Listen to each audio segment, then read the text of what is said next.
We're here today again with Dr. Holly Geyer, an addiction specialist, and we thank you so much for being here with us today.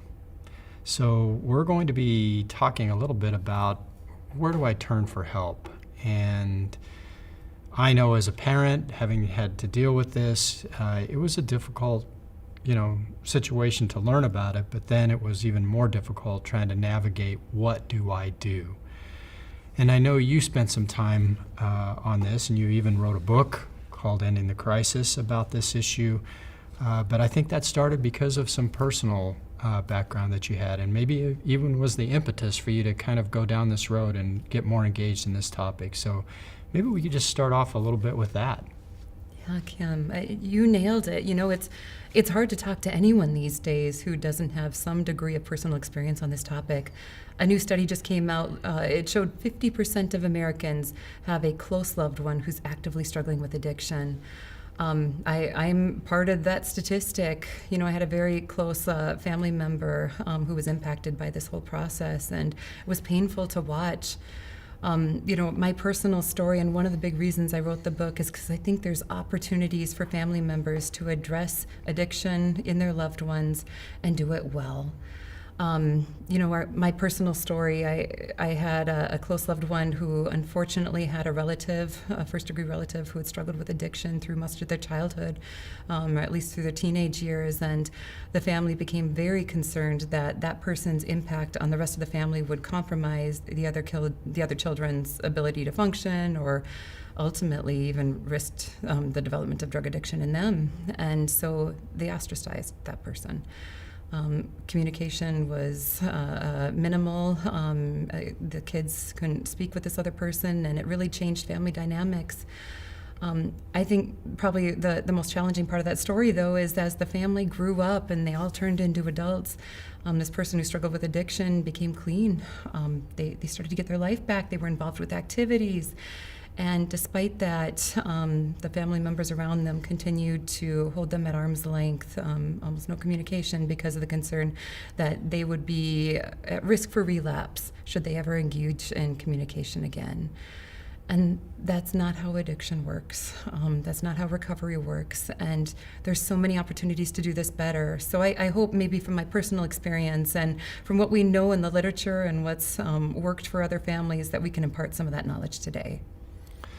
Well, I know personally how important this issue is, and I'm thankful that this is an area you have spent a considerable amount of time and your professional career now addressing this, and I guess looking at it now from your perspective with the knowledge that you have, let me start by asking about what the average family member feels when they are facing addiction in a loved one.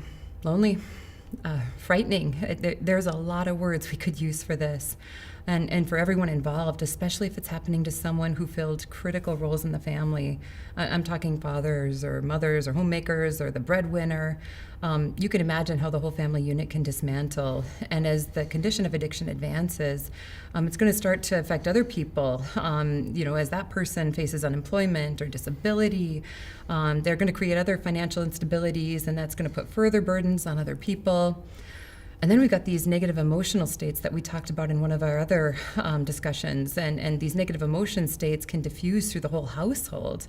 What might have previously been an environment of trust and peace, that can quickly erode into distrust and emotional outbursts and instability and fear and anxiety.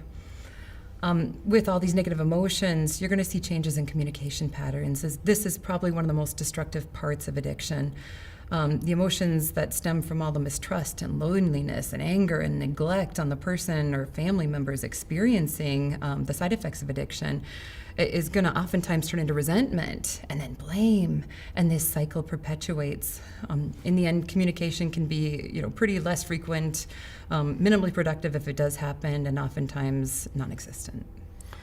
Well, certainly I can say that I can relate. And when my wife and I learned this about our sons, first and foremost, I would just want to agree. We felt alone, and we just did not know where to turn. We did not know what to do, and we became more and more isolated as we realized that, we just didn't know who we could talk to about Yeah. this. And it became much more difficult for us as time continued on because, well, frankly, a lot of people just didn't know how to respond to us. And so that leads me to, asking you, what do you think the most important thing you think families need to know about addiction?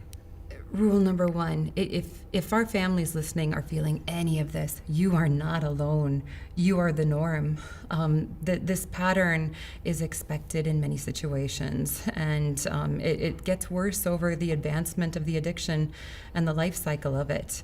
I would say if you find yourself in this position today, we're going to talk about the key steps that you can do to take your life back, to gain control and get the support that you need, and to offer that support to the loved ones experiencing addiction in love.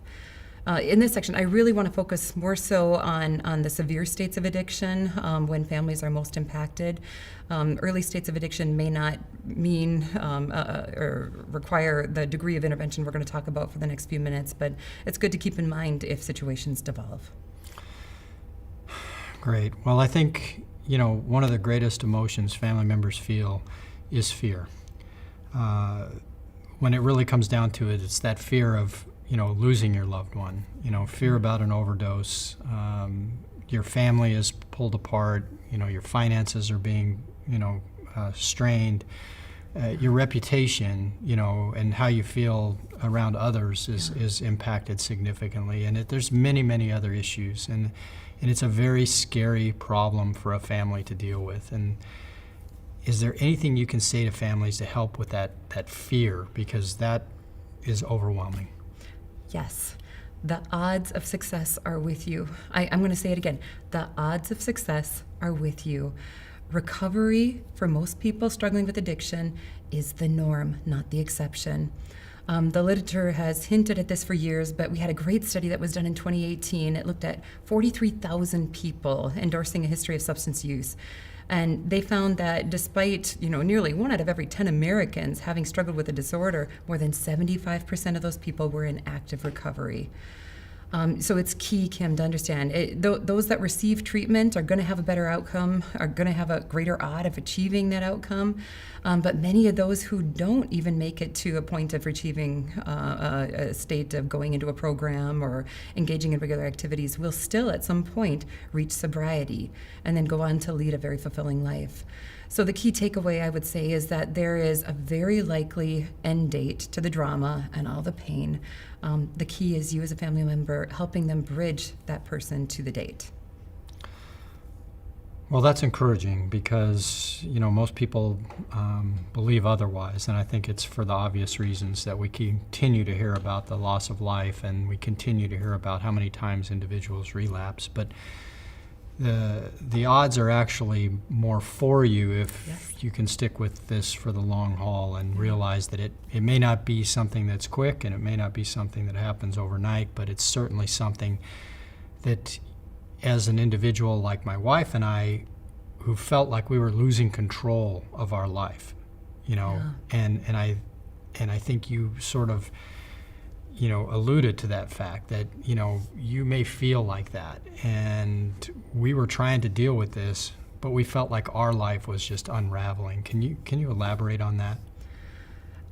Yeah, you've nailed it, Kim. Addiction affects all domains of existence.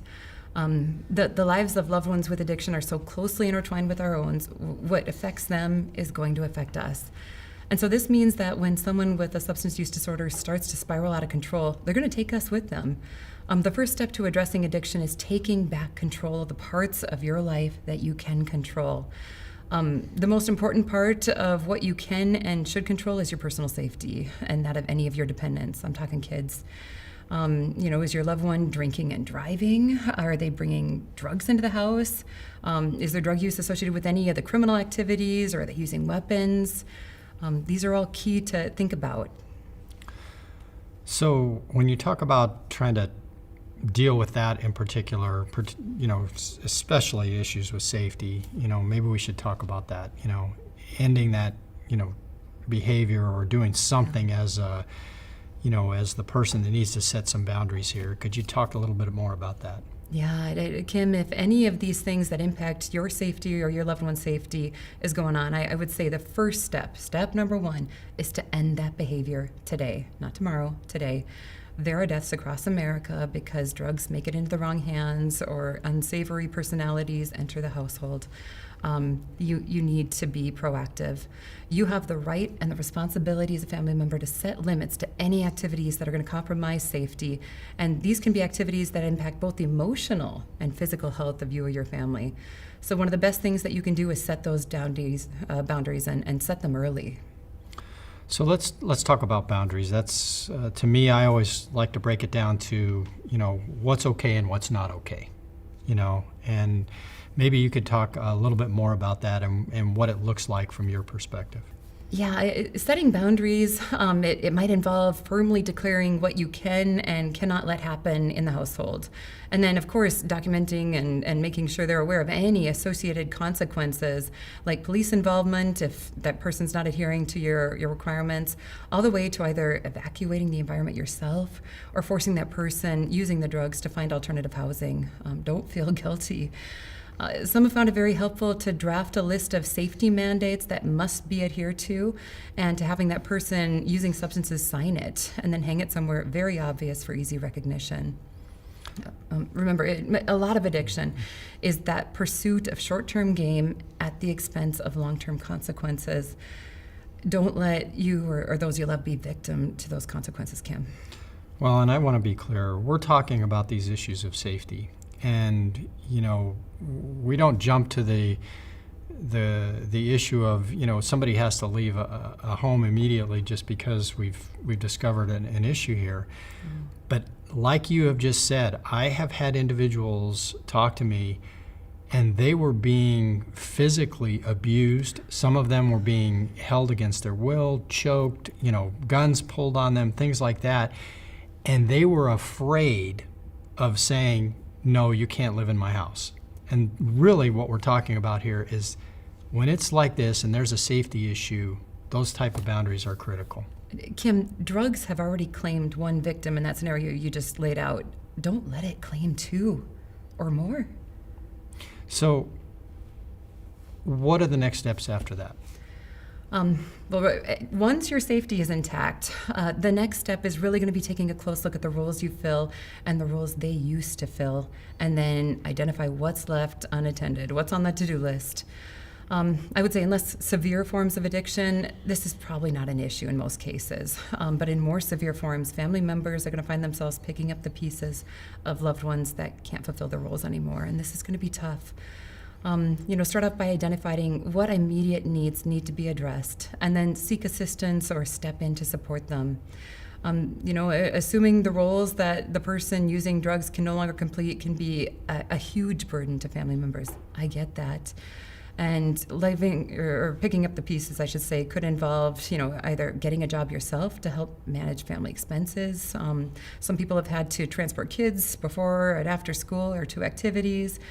It might involve taking over household responsibilities like the cooking and the cleaning, or meeting healthcare needs of the family members. There is a plethora of things that could be dropped, and don't let those things compile and play catch up when they start getting out of control. Be proactive. So again, this is really looking at that individual, what their role was, and then trying to make sure that you don't have a gap there, and doing the things to get those things taken care of. So, if it's a son or a daughter and they're younger, they may not have a lot of these types of roles and responsibilities. But then again, if it's a spouse or if it's someone else, it may very well be some things that have to be taken care of. You nailed it. So, there's a lot that's getting put on our plates. So, do you have any advice on how to do all this well? Imagine adding all of these new responsibilities to all of the emotional strains of broken down or actively breaking relationships, and then the added attempts to navigate the substance use treatment field. For many people, it can be overwhelming. I'd have just a few items I would say to make this step easier. Don't be shy. Ask for help and ask early. And then look for community resources. There's family support networks, PAL, AA, NA can be tremendous supports. Look for your churches. Remember that addiction is recognized as a medical condition. So with that, you might be eligible, or your family member might be eligible for short-term disability services. Check into FMLA. Cut back on any unnecessary time commitments and put your focus back on addiction as the top priority. And then take it one day at a time. Remember, relapse and recovery, like we've talked about in other sections, may be your destination, but addiction is a long journey, and it could take a while to get to those destinations. And then one of my top pet peeves is people that go through all of this and don't take time for self-care. If you're a loved one addressing all of these needs, you need time for you. And we've got some recommendations on that, I think, coming up as well. Well, and I think it's important to put that in context, because if it gets to the point where it's just overwhelming, then sometimes you have to let go of trying to deal with this with them, and you really have to turn the focus on yourself. And honestly, who can you control? Yourself. And so if it ends up being overwhelming, I'm sure what we're getting at here is that at some point you may just have to say, you know what, I can't deal with that for now. And maybe you get the support around you, you get the help you need, and then you might be able to come back into the situation and help out. Kim, we're Americans, right? Most of us listeners are going to be Americans, and our lives are cluttered. That's our state of existence. Declutter life, and declutter it quickly so that you can make the priorities you need to in the right order. So getting control, and I say that loosely, of our lives, our own particular lives, it can be challenging, but it can be doable. Yeah. So if I can get control back of my own life, where I can start to function in a more appropriate ways, and I guess the next question is what do I do now that I've taken care of myself, and I'm doing the things I need to stay emotionally and even physically well through all of this. What do I do now to address the addiction in my loved one? Great question. Once we've handled that safety aspect, once the dependents are in a good position and all the immediate needs necessary to have that functioning lifestyle been addressed, I would say then it's time to turn your attention to your loved one dealing with addiction. Think of the order of these steps like instructions you hear on an airline, right? If you want to survive a sudden change in cabin pressure, put on your own air mask first and then assist your others. That's what we're talking about today. To do this, you might want to make sure that you've got the right knowledge and the right tools and the right support systems in place. So when we think about the right knowledge, this involves gaining a good understanding of the person with features of addiction, what they're likely using, how it's impacting their lifestyle. Again, go back to the ABCDEs that we talked about in one of the other sections. Think of their readiness to change, right? Is this something that they're admitting to? Are they hiding it still? It also means educating yourself on the causes of addiction, the biology that tends to drive it, all of the mental illnesses that can be contributors, and then ultimately the role that you play in treatment. When I talk about the right tools, this means, essentially the homework on your part to investigate what treatment programs your insurance company is going to cover, what level of care that person might need, and what type of program structures are engaged. If you're a family that has a strong faith value, you're going to want to look in programs that offer that. And then, of course, there's the right support system. This means actively engaging the support from those most likely to help you and the person with addiction. These can be close friends, they can be family, they can be trusted spiritual, religious staff members, your family doctor, do not forget them, and then drug and alcohol specialists or others.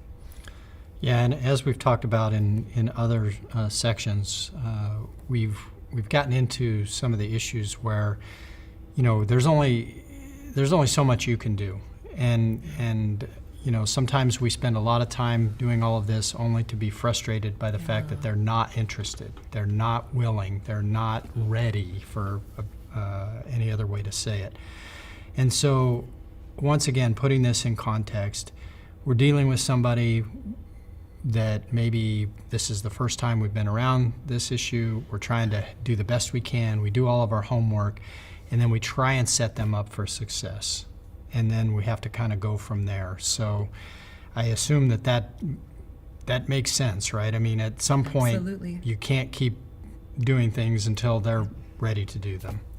There's going to be a degree of change that comes into this. Kim, you're talking about boundaries, and you're absolutely right. You know, it's important to understand that not everyone that you're starting to see evidence of addiction with is going to be ready to change or even willing to acknowledge that they have a developing disorder. Family members can run themselves ragged, attempting to address this over and over, attempting to drive insight into that person when they're simply not ready to accept it. And I would say there's got to be a degree of subtlety on your part to recognize there's going to be a place and a time when that person will likely be ready. If it's not today, don't kill yourself and them in attempts to make this conversation happen. Make time for it, but don't make it your life. So let's talk about when and how to address addiction in a loved one. Is there a special way to do it? Definitely. This is key to understand for our entire audience. Despite all you may have experienced or gone through, remember this. That person you love is not the disease. They have a disease. I'm going to say it again. That person you love is not the disease. They have a disease. And once you separate the person from the disorder, it makes it so much easier to address them both independently. If you think about it, that person is someone you care for and you continue to fight for, and you'll make every effort to preserve. It's that person deep inside that you've known for years, and they're trapped in a mind that won't let them out, and they're imprisoned in a body that can't function without the drug. The person you love doesn't want to be in this state. The disease is that biochemical and neuroadaptive prison that they're trapped in. It's something that you'll be putting boundaries around. It's something you're going to monitor and work towards treating. It's what will drive their responses to you while they continue to be under its grip. Knowing that there's a person and a disease, I think, is an important distinction and allows you to take the important steps of keeping the relationship going.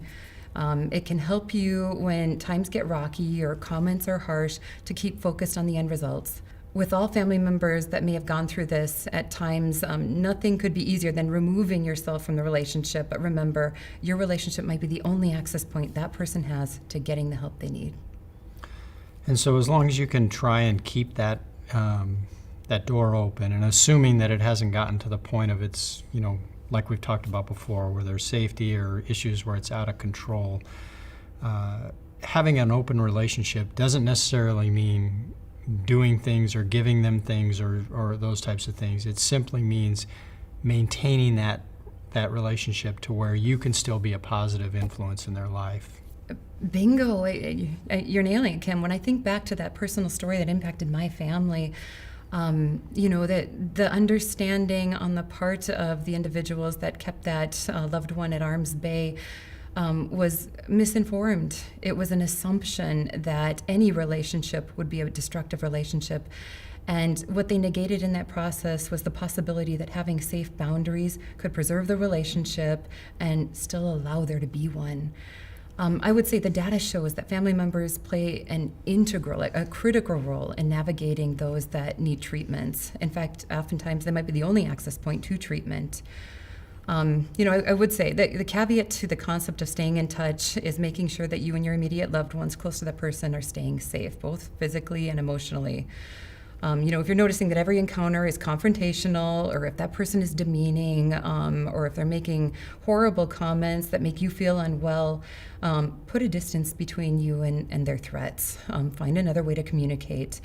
This might be, strictly through a counselor's office. And remember, a broken tool is rarely employed to fix another broken item. Their addiction shouldn't create more problems or have another victim besides them. And if their activities are compromising the safety of the home or the household, absolutely do what you need to do to distance yourself from unsafe behavior. We've talked about it, but have them leave the house if they need to. The point is to do it in a manner that sets clear boundaries, but still lets the person using drugs know that the doors are open for communication when and if it can be done safely and respectfully. Yeah, and I think a lot of our listeners are honestly frustrated and maybe even done with the relationship, that it just seems like it's taking so much more than they give. And living with someone struggling with addiction, it can be extraordinarily challenging, and trying to let go of control of that relationship can be an easy answer. At some point, do you feel like you have something that you could recommend when it gets down to that? I think the concept of control is a general misunderstanding in society. Oftentimes we think of control as something that we exert over another person, when in reality, control is truly a circle around ourselves. We can control what's in our environment, and if and when somebody else is infringing on that circle, that's when our ability to exercise control really begins. And so this concept of forcing another person into a situation where they may not be interested in discussing problems or addressing them is really not realistic and will probably harm the relationship. The only time you can really breach that from a clinical standpoint is if you yourself or your loved ones are in an unsafe position. So finding that delicate balance isn't easy, but needs to be done.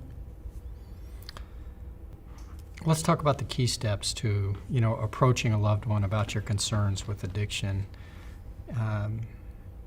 I remember trying to deal with this, and at first it was really difficult because, well, first of all, our son was underage. He was 15 years old, and of course he was in a very strong state of denial and not wanting to talk about it. But, what do you recommend? We need to approach them. We want to talk to them. So, some thoughts, some tricks, tips. How do we do that?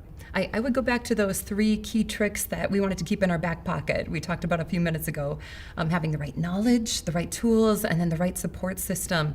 This is where we're going to need to pull those out.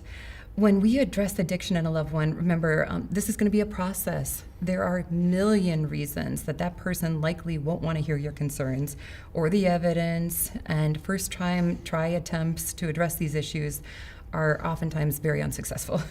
Come prepared anyway. Subtle comments about your concerns that come from a perspective of care and compassion can do amazing wonders. Insert them into opportune moments when the person is in a calm or controlled mood. Ask open-ended questions. Look for their degree of insight into even having a problem.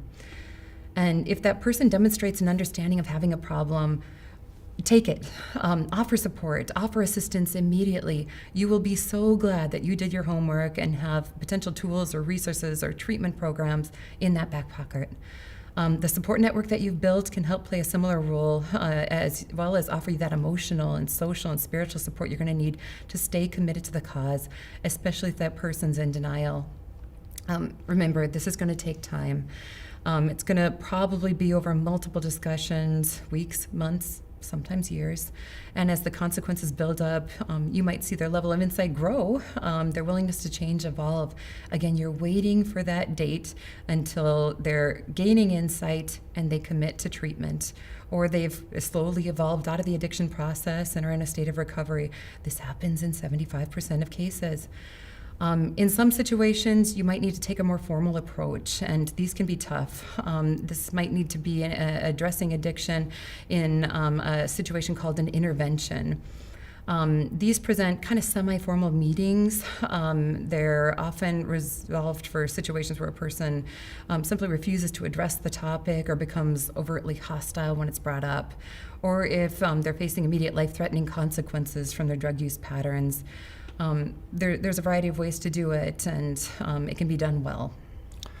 So I think we'll address the specifics of how to do an intervention in another segment. And just to recap kind of what we've talked about here today, we're really gotten into this issue of, trying to help understand, what do I do? I'm a parent, I'm a family member, I have, someone that's dealing with this, and, who do I turn to for help?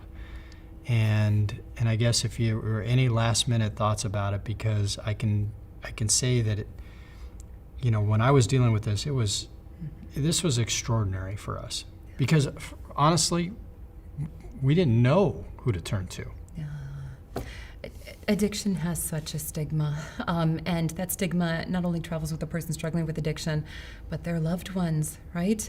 Who would want to come out publicly and said, my son, my daughter, who I raised to be just like me, is now living homeless on the streets, shooting up fentanyl. I would say that hiding can oftentimes be one of the easiest responses as a family member to a state of addiction in a loved one, and probably one of the most harmful, because you will deteriorate as quickly as that person who's injecting the drug. Be open, be willing to discuss this with friends and family and loved ones. Your story is powerful, and it could change the life of somebody else who's going through it as well. So community is going to be key. Don't be afraid to seek it out. What would you say to the family members that are working to help a loved one struggling with addiction who seems disinterested in helping themselves? I run with the mantra, you can lead a horse to water, but really only the federal or state government can make them drink. At least that's what the data shows. There have been studies that show that individuals that are court-ordered into treatment seem to have outcomes very similar to those who choose addiction treatments willingly, meaning, yes, mom, dad, I want to go to a treatment program. But I'd say that's a bit of an exception, right? In general, people who are disinterested in change are not likely to integrate the techniques in life to really make it happen. As a family member, it can feel like the best chance of recovery of your loved one is for you to manage their life until they come to that decision to enter treatment. I promise you, Kim, that thinking will consume you, your family, your sanity, and more than likely any other relationship you're in. And equally importantly, it's likely to impair that person who needs treatment from actually getting it. The reality is that in every relationship, we need to define boundaries early. What is the line someone can't cross in my life? And with my time, with my money, with my emotions, having this having these available is going to keep you healthy, even in an unhealthy relationship. Another term that we hear a lot is this issue of codependency, and I know it has a lot of different connotations, and many people look at it different ways today. But I still think people can understand this a little better if they understand what that means or what the concept behind it is. So maybe you could talk a little bit about that. I'm going to rely on my psychologist colleagues for this answer. They've defined codependency as a term to define a relationship in which, by being caring, by being highly functional and very helpful, one is said to support, perpetuate, and ultimately enable a loved one's irresponsible or destructive behavior. So what's this going to look like? Essentially being incapable of setting boundaries in a relationship, or not holding that person using drugs responsible to their behaviors, and maybe taking over responsibilities and not letting them handle their own problems. Giving into the demands of problems, or giving into the demands of someone using drugs in order to preserve the relationship, and oftentimes just developing low self-esteem in the process. I would say codependency is a very easy path to enabling. Enabling means contributing to the relationship in a way that promotes ongoing unhealthy behaviors. Taking away the non-fatal negative consequences from a person making bad decisions definitely makes the cut. I would say some examples. Continuing to finance someone with addiction who has no income and refuses to go to treatment. How about allowing someone with addiction to deal drugs out of the house, or have a negative influencers continue to come to your house? Our listeners have the right and the responsibility to draw those lines, Kim, and then hold their loved ones struggling with substance use to them.